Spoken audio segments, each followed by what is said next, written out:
বনরাজ্যের নীরব বিচার, শুধু পশু পাখির বিশাল গল্প। ঘন সবুজে ঘেরা এক বিশাল বন ছিল, নাম তার সোনাঝরা বন। এই বনে কোনো মানুষ কখনো আসেনি। এখানে পশু ও পাখিরাই নিজেদের নিয়মে বাঁচত। সবাই মিলে শান্তিতে থাকত, কারণ তারা জানত বন সবার, একা কারো নয়। বনের মাঝখানে ছিল এক বিশাল বটগাছ। এই গাছের ডালে থাকত ছোট পাখিরা, নিচে থাকত হরিণ, খরগোশ আর বনে বনে ঘুরে বেড়াত হরিণ, বানর, শিয়াল, ভালুক। এই বনের সবচেয়ে শক্তিশালী পশু ছিল এক সিংহ, তার নাম বীরু। সবাই তাকে সম্মান করত, কিন্তু ভয়ও পেত। কারণ বীরু শক্তিশালী হলেও ধীরে ধীরে অহংকারী হয়ে উঠেছিল। তোতা পাখি ছোট টিয়ার প্রশ্ন। এক ডালে থাকত ছোট এক টিয়া, নাম তার রিমি। রিমি খুব কথা বলতো না, কিন্তু সবকিছু গভীরভাবে দেখত। একদিন বীরু বলল, এই বন আমি রক্ষা করি, তাই সিদ্ধান্ত আমি নেব।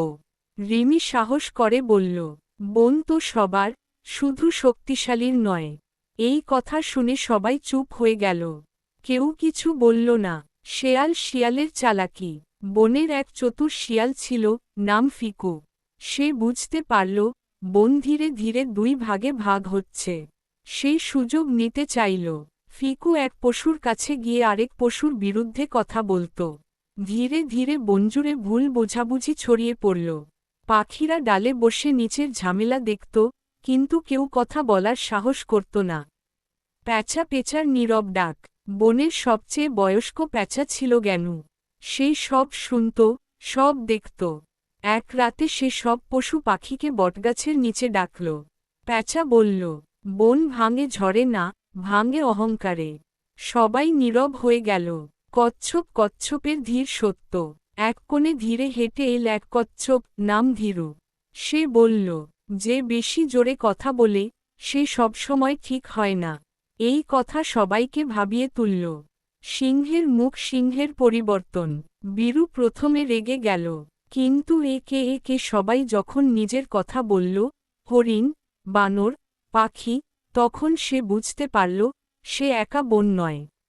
সে মাথা নিচু করে বলল, আমি শক্তি দেখিয়েছি, ভালোবাসা দেখাইনি। পায়রা নতুন নিয়ম। সবাই মিলে সিদ্ধান্ত নিল, চেক মার্ক, কেউ একা সিদ্ধান্ত নেবে না। চেক মার্ক, বড় ছোট সবাই কথা বলবে। চেক মার্ক, বন সবার জন্য সমান। রিমি ডালে বসে হাসল। ফিকু লজ্জায় চুপ করে গেল। প্যাঁচা চোখ বন্ধ করে শান্ত হল। ঔষধি শেষ কথা। সেই দিন থেকে সোনাঝরা বন আর আগের মতো নয়, আরও সুন্দর হল। কারণ সেখানে শক্তি ছিল, কিন্তু অহংকার ছিল না। শিক্ষা। শক্তি থাকলে নেতৃত্ব হয়, কিন্তু দয়া থাকলে সমাজ হয়। এরকম শিক্ষামূলক গল্প পেতে ভিডিওতে লাইক দিয়ে চ্যানেলটি সাবস্ক্রাইব করে দাও। গল্পটা কেমন লাগলো কমেন্টে জানাও।